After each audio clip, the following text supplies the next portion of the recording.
Hello everybody. I wanted to do another video for you about songwriting, and I just really wanted to share the recent songs that I've released and how I wrote them. So I hope you enjoy this video.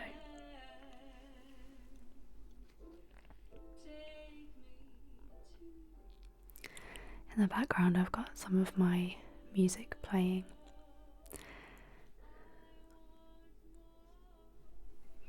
I'll turn it down for now though. If you would like to learn how to play an instrument and write songs, just getting an instrument is the best thing. Don't think about it too hard, just something that appeals to you. Just get something like a ukulele, a piano or a guitar, and just have it to hand. So whenever you feel inspired, you can just explore the instrument. You don't necessarily need to know anything about it really. Obviously YouTube is fantastic for learning instruments, and I think it's definitely worth, finding a few videos and then just like saving them for, later, so that when you have a bit more time you can have a little look through, and I think that's a really good way of doing it. And I've certainly learned so much about music from YouTube videos, so it's really useful. But yeah, I think I talked a lot about lyrics and how it's important to really feel and connect with the song, so that you can keep delivering an honest performance each time you enter the stage and you sing that same song. I mean, you might be singing the same song over and over again every gig you do. So it's really important that you believe in the message of the song. I think I started by writing poems, melodies, and I think it would be poetry, and then the melody, and then the song. And I didn't really play an instrument proficiently enough in the beginning, so I would just come with the melodies and the lyrics and turn up to someone's house who played an instrument and say, "Oh, what do you think of this?" And then they would put some chords to it. One of my best friends ever is a guy called Adam, and he's actually a bassist, and he said to me, I play bass, but we did an open mic. It wasn't an open mic, it was karaoke. We did karaoke, and he said to me, "I'm a bassist, but I have got a guitar and you've got loads of lyrics. Should we just go and write some songs, and then we don't have to do karaoke anymore? We could just go play open mic nights." And I was like, wow, we could play our own songs in front of people. And obviously I thought that was absolutely awesome until I got up on stage and tried to do it, and then I was like, oh crap, this is absolutely terrifying. I would shake. My face would be like, I'd be like horrified. I used to just shake so much, and I was just like, what am I doing? Why did I think this was a good idea? What on earth? And that went on for years. But the desire to express myself just outweighed all of that. So yeah, that was how it became a thing. I wrote poetry, and then then I would write melodies, and then I would do karaoke, and then I did open mic nights, and then I decided that I needed to learn how to play guitar myself, and I didn't think I could do it actually, but this really cool woman called Maggie, she said to me, Darcy, if I can play guitar, you can. There's nothing to stop you from doing it. And she actually used to write lots of music, and she wrote a lot of songs, and she wrote beautiful, beautiful songs. Unfortunately, she's not with us anymore. And yeah, I think I went to her funeral when I was about 20. And although I'd had a guitar kicking around, and then my mum had actually bought me one when I was about 6 from Windows in Newcastle upon Tyne. I'd had a guitar, a little 3/4 size one, but I never really played it, and it was just one of those things that I never thought I could do. I just didn't have the inner confidence. I looked at it and I thought, that looks so hard. Oh my goodness, that's too hard. I'm never going to be able to do that. But then, when my friend died, she knew. She wouldn't have said to me what she said if she didn't know that I had a deep hunger and passion. She would never have said that, you know. She was just being a good friend and being supportive and encouraging. But it was like, she just knew. And yeah, I went to her wake and I met loads of really lovely friends of hers, and some people I already knew, and I had one really close friend that was really good friends with her. A little side note, that night we went back to my friend Pete's house and we listened to that really beautiful classical piece of music. I'm gonna try and remember what it is. It's the one about the flower duet, Lakme, the flower duet, and that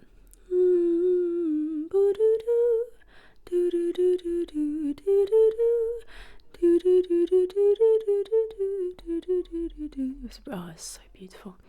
And so now I really associate that piece of music with Maggie, which is such a beautiful association to have actually. We lit some candles when I listened to that, and I think she would have approved. But yeah, after that I was like, do you know what? She was right. I'm gonna go and do it.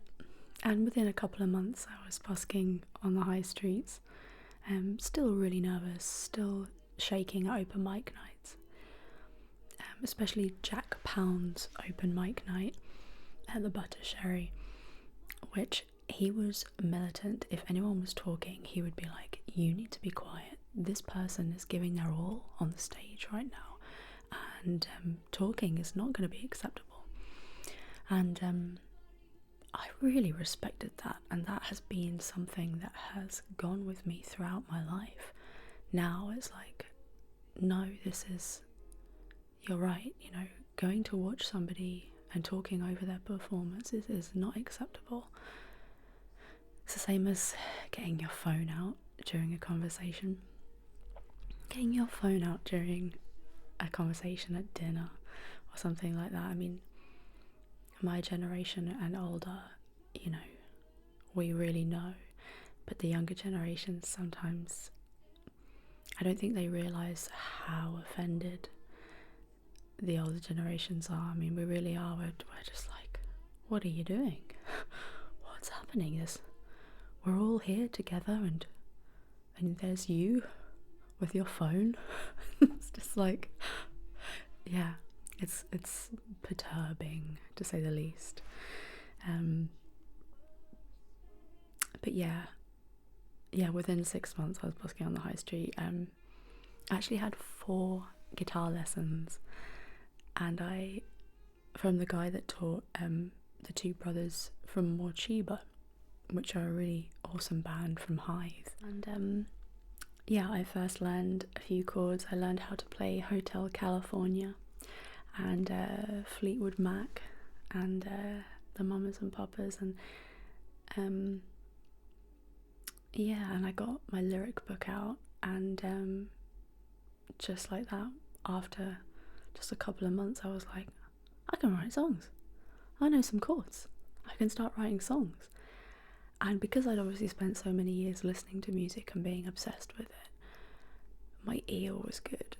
So I could hear a chord, and I knew loads of progressions and how they should sound before I could play the chords. So actually, part of what I was doing when I was learning was I was hearing something, I'd play a chord and I'd be like, yeah, and then I could hear something, I'd sing it, and I'd think, right, the next chord should be this, and then I'd have to go and find it, and it just kept going on and on like that. And then I remember when I really got into all the diminished chords, and then every song had to have like 20 diminished chords in it, and yeah, that's just been kind of like a trademark thing from now on.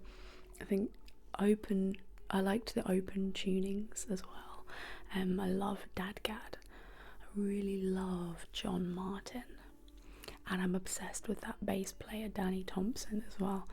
Danny Thompson for me is the bass player. Like, there is no one else. I mean, the way he plays the bass, I mean, he still plays, and he's in that band Pentangle as well. Very, very awesome bass player. But yeah, the double bass with John Martin, who's sadly no longer with us anymore. Absolutely gorgeous music. Some of my favourite songs of his are May You Never. I don't know if you know that one. How's that go? May you never lay your head down without a hand to hold. May you never make your bed out in the cold. That one's good. And Solid Air. You've been taking your time, you've been moving through solid air. You've been walking the line. Solid air. I don't know what's going on inside, but I can tell you just my fine way. Living on solid air. I know you, I love you. I could be your friend, I could follow you anywhere, even through solid air. I can hear Danny Thompson on this live recording, and he does this great thing where he's like, you know, there's two, he'll take 2 notes on the bass, instead of just one. You know, he does that doubling up thing, which is just it just gets me, that hearing that. I just can't even describe it. It's just, yeah, it's incredibly, it's thrilling. He's just a thrilling musician to listen to. Yeah, and also love Head and Heart as well. Love me with your head and heart, and love me from the very start. So good. Yeah, bit of a John Martin fan. But yeah, once I started connecting the dots with the chords and the lyrics, and being able to play the things that I actually heard in my head, that was just magic. It was absolutely magic. I just couldn't get over it. I was like, this is what life is about. This is what I want to do. And the satisfaction of creating was just immense, absolutely immense. Yeah, and I think, you know, from the get-go, I would sing and play at the same time. And people say, oh, it's hard to sing and play at the same time. I think if you're a singer first, then you're just connecting the dots in a different way, and it's not that hard. You can hear what should be happening, and you go for it straight away, and don't wait, don't hesitate. Yeah, it starts to make sense. Yeah, I think the piano is really great for songwriting. I stuck the letters on the keys, and yeah, I think my memory is not that great, but I mean, I know what the notes are, but I always have to count them, because I don't connect things that well. The names, I mean, on the guitar, you know, I can mostly remember the names of the notes, but that's because I've been playing it for much longer. On the piano, I just kind of think I'm a bit, yeah, it's a bit different. I just hear it and go, all right, yeah, but I don't remember, which is really difficult. So when I was trying to get better at, like, I wanted to be able to sight read, I had to sort of give up, because you know, I could do it a little bit, but it was like, to be able to do that on demand quickly, I realised that this is actually going to take up a lot of my time, and I'm not sure I'm actually going to need this skill going forwards. So my time is going to be better spent you know, acquiring more skills in a different variety of ways, because I'm never going to be a session musician. I'm an artist, so I don't want to be, I don't necessarily think my strengths would lie in being a session musician.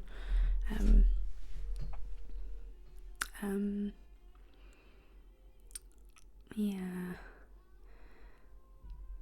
I think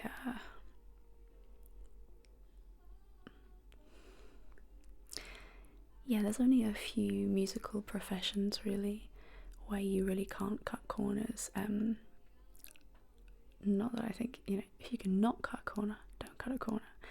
But yeah, I think classical music, or very high level jazz and session players, people will give you sheet music and they will expect you to read it. So I think if that's what you're aiming for as a musician, you really need to brush up on your reading,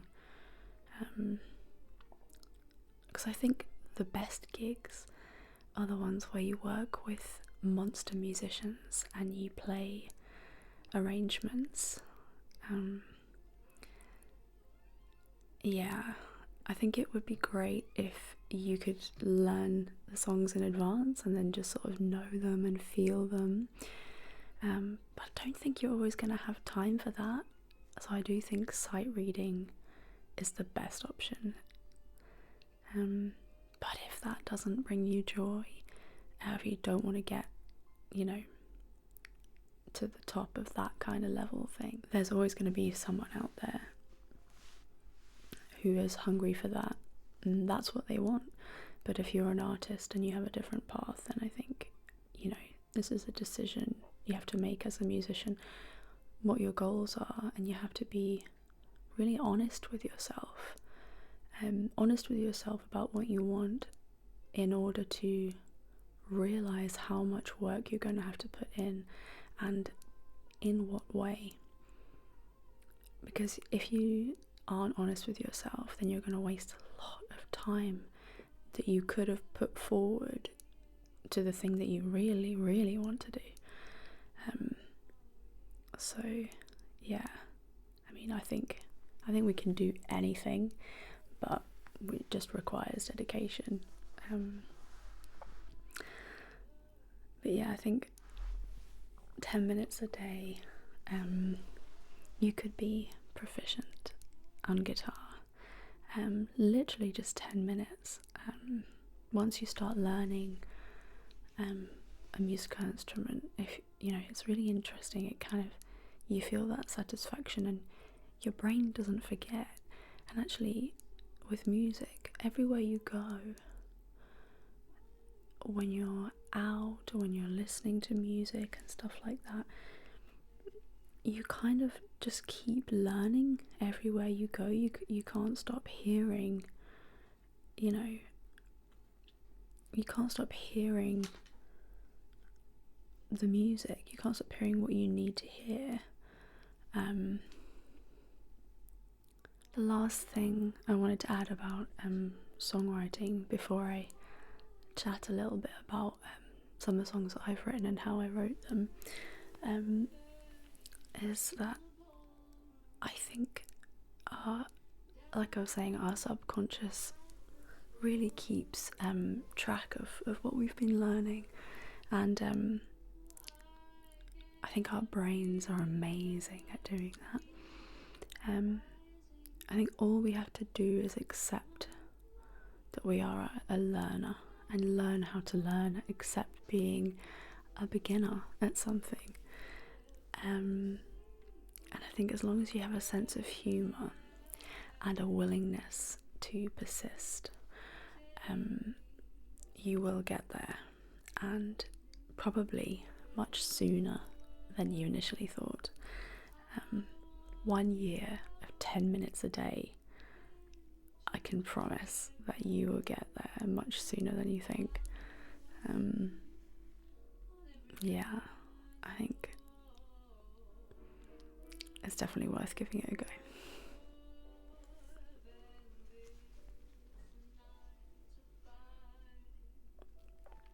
Not sure if you can hear this in the background. This is a song I wrote in, I think, 2021, and it's called Take Me to New York. I wrote this on a songwriting retreat course, which was actually online because it was during COVID in 2021, and I was paired up with this lovely London-based pianist called Ed Blunt. I quizzed him on New York. It was only we got given a city each to write a song about, and we all got paired off. And there was quite a few of us, you know, and we got every day for the week we got paired off with a different songwriter in the group. And throughout that week, we wrote a song every day. Sometimes we even wrote 2 songs in that day. There's a bit of Paul Booth doing a solo on there. Sounds very nice. So he'd been to New York and I haven't. That's one of my goals, is to get to New York. So I quizzed him on his experiences when he'd been there, and he really set the scene with some of his imagery for me, from things he told me. So I went away and I watched a few documentaries about New York and the jazz scene in New York in the 30s, and I researched some jazz clubs where my favourite artists would have played back in the day, and I chose to imagine that I was back in the 30s. Yeah, so I'm really proud of this song, because when I listen to it, it's very romantic and very it's totally fantastical, because I've not been to New York yet, so it's my little dream and obviously I'll probably go there and think this isn't how I imagined it, but for the time being I'm enjoying singing the song and thinking, you know, this is what it's like in New York, you know, it's so romantic, and you know, I'm dancing with Duke in Harlem. I'll read some of the lyrics to you actually, because I even managed to get in a little ooh-wee. Okay. It says, take me back in time. I want to dance with Duke in Harlem. Ooh-wee, the 30s in the ballroom. Downtown at the Savoy. I can feel the steam rising. Neon lights, nights around midnight, where Billy sings at Birdland. Take me to New York. I want more than just records. I want to spin on every dance floor. More than this 9 to 5. Fly me there and I'll come alive. Will I fall in love too easily? Will nightingales serenade me? I hear the wind through the skyscrapers. The sun sinks behind New York. Take me to New York. Yeah, so I really enjoy the imagery. And that was a really fun co-write session. And yeah, another song of mine that I wanted to talk about that I wrote during that particular songwriting retreat is a song called On My Way. I didn't actually write it. I'm not sure I had a partner for this day. I think the person I was supposed to be partnered up with was actually unwell and had to go home, so I just had to do the song. I'll say go home. We were online, but I think they were unwell or they had to go off somewhere and do something and they just couldn't be present. But I think this was towards the very end of the week and I was feeling particularly confident, so I really didn't mind. And I actually got my keyboard out and wrote this one on the keyboard. And it's what I think of as an 80s power ballad type thing. I'm not sure if you've come across that term before. But yeah, the recording we did, that's on Spotify and YouTube Music, and it's on Tidal, it's on everything, and Bandcamp as well. For people to contribute towards it. It says it has Paul Booth, and we recorded it at Paul Booth's house. He's an amazing sax player. I started learning the guitar when I was 20, and then I think I got this either for my 20th or my 21st birthday. I want to say I got this on my 21st birthday. Don't ask how old I am.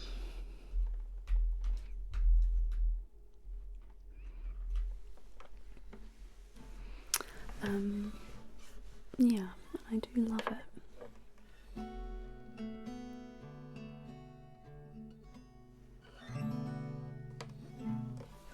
And I have written loads of songs on this.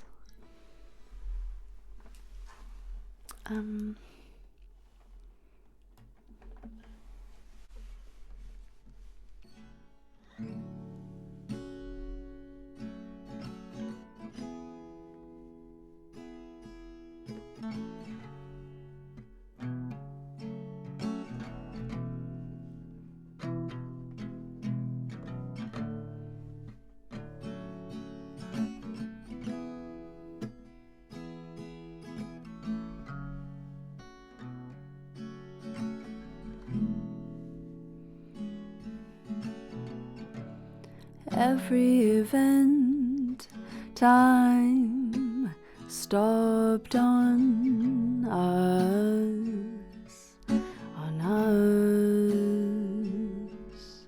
My memory holds folds of what could have been.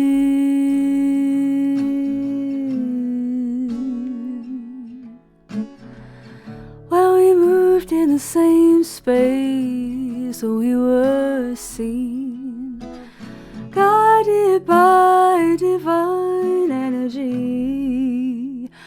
Oh, I said I was breathless from running into your arms. The ease of knowing your heart match mine, wondering when we might find the time.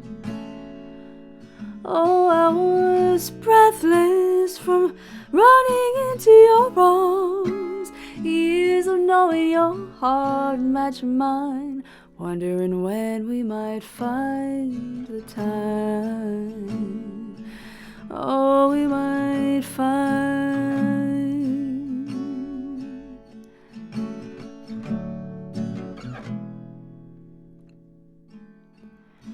When falling is this beautiful, the darkness just keeps giving. Oh, summer sunlight is nothing to what's between us now. Ooh, it's the way we touch, the love in our bones. We sit on thrones of affection. Oh, I said I was breathless from running into your arms. The years of knowing your heart match mine, wondering when we might find the time. Oh, I said I was breathless from running into your arms. Years of knowing your heart match mine, wondering when. Wondering when. Wondering when.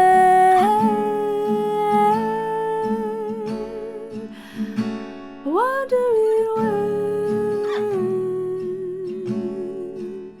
Wondering when we might find the time. Oh, we might find the time.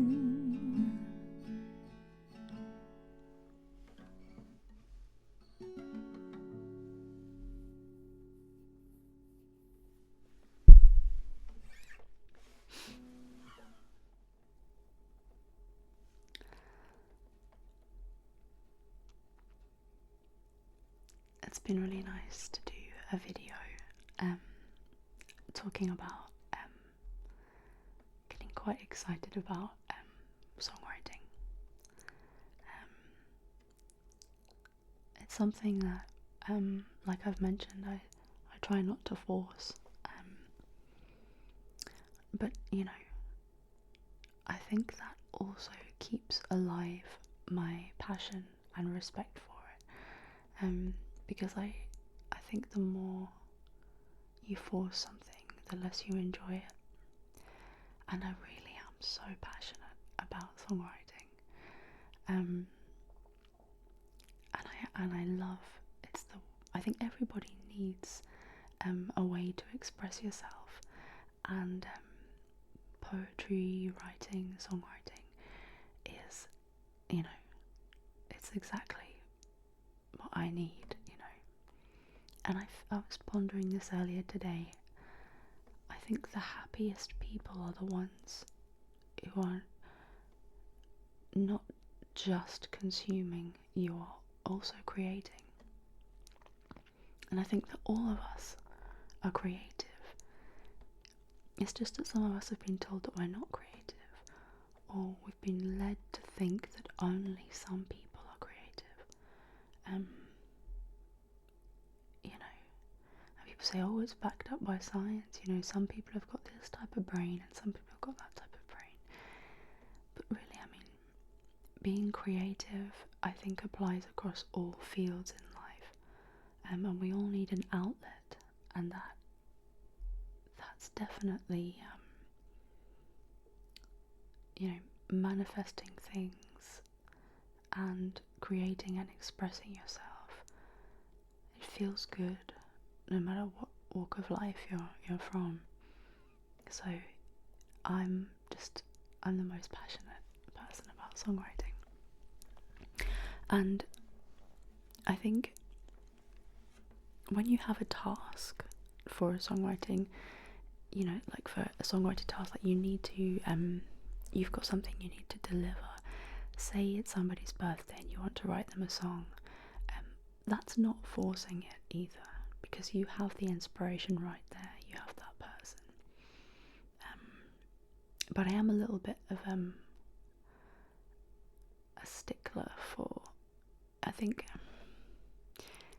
when I say don't force it, it's because of the emotional content of the song, not anything to do with the craftiness. I think you have to have inspiration first, and then you have to use the craftiness. You have to have a reason to write a song, and you have to have a passionate reason. That's just my opinion, though. But this is just how I operate. This isn't meant to be a tutorial. But if you liked it and you like my method, and you want to ask me any more questions about songwriting, then I'd be really happy to answer them, because I am super passionate about it. But yeah, I've probably,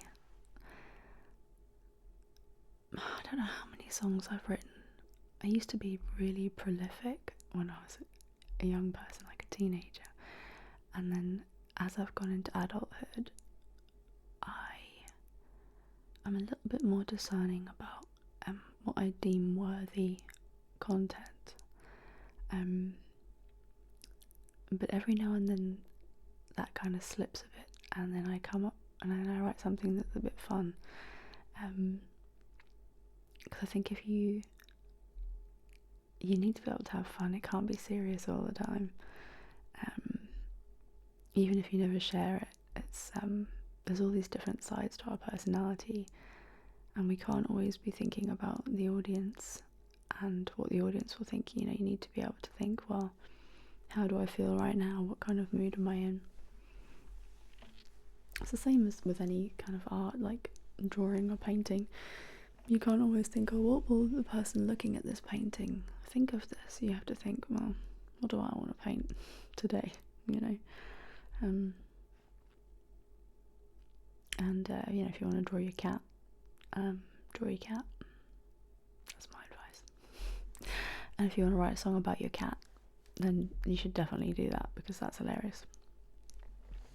Fair few really good songs have been written about cats as well. Everybody Wants to Be a Cat. Everybody wants to be a cat. That's a tune. Thank you so much for tuning in and watching my videos.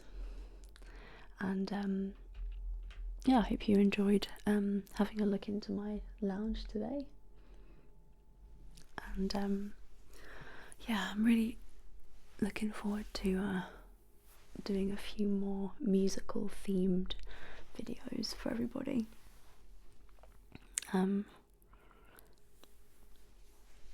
I think the nylon string ones will be nice. There's also a painting behind me that I did, sort of a bit like an orchid. Well, it is supposed to be based on an orchid.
travel perfumes.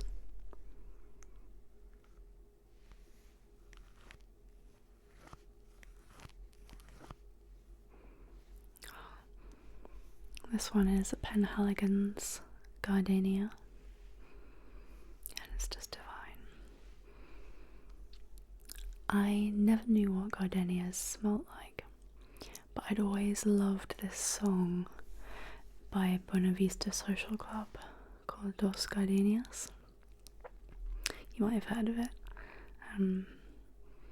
Dos gardenias para ti, con ellas quiero decir, te quiero, te adoro, mi vida, ponle toda tu atención, que sean tu corazón y el mío. Yeah, I've got quite a few Penhaligon's perfumes. I've collected over the years. I got a little bit obsessed with perfumes a few years ago. And yeah, I love Penhaligon's. It's just, they're so elegant. They're all natural. I'm quite allergic to some fragrances, but some of them, if I pick the light ones that aren't too oudy, don't have too much oud, then I'm okay with them. But yes, this one's Gardenia, and yeah.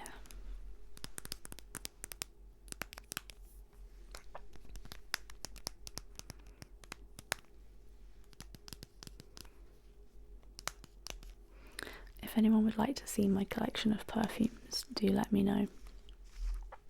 I'm quite proud of them, so don't mind showing them off. I have sold a few over the years that I've bought when I just wasn't wearing them, and you know, when you need a bit of extra money, you think, well, I'm just sitting on this money, I could just, you know, use this for something else. So but I've still got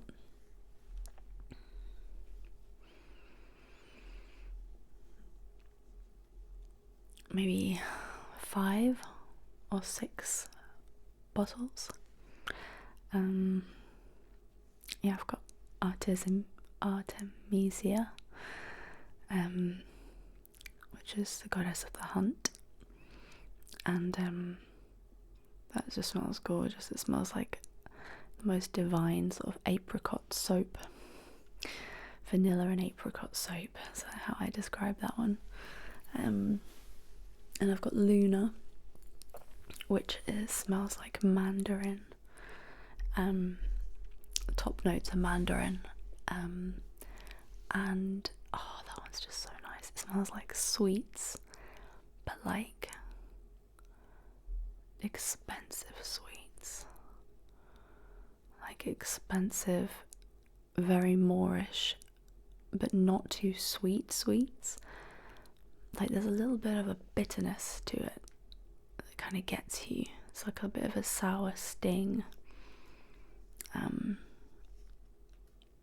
Yeah, that one's good. Obviously Gardenia. I have the Ingene cousin Flora, which is a portraits collection one. That one's just gorgeous, and the head of the bottle is a bird as well. A little gold bird head. I did have the coveted Duchess Rose, but it made my throat swell up every time I wore it, so I had to sell that one. I also had Cairo for a bit, but that was too oudy, and that made my throat swell up. Damn it. I also used to have Orange Blossom. I love the smell of that, but it was just a bit too much as well. That made my throat a bit swollen. But I do have it's that one with the quince. It smells like quince, perfumed. It's like rose and quince. I can't remember the name of it, but it's absolutely lovely. But yeah, They're all glass bottles as well, so they just look so gorgeous. Yeah, maybe I'll do a perfume special. I've got some other ones as well, but I don't wear them. I only ever wear Penhaligon's, because Penhaligon's is the best. There's no other perfumes that smell like them. Okay. Enough rambling about my perfumes. I'm gonna go to bed now because it's super late. It's like 1 in the morning, which is probably why I'm just rambling on at this point. But yeah, thank you for watching my video, and I hope that it's been somewhat interesting, possibly inspiring. I hope that if you have any questions about songwriting or where you can listen to my songs, you'll send me a message or a comment on one of my posts. But I will upload some links to some musical related stuff, and yeah, all feedback very, very welcome. So yeah, thanks very much, guys. Hope everyone's okay, and yeah, hope to see you again soon. Night night, everybody.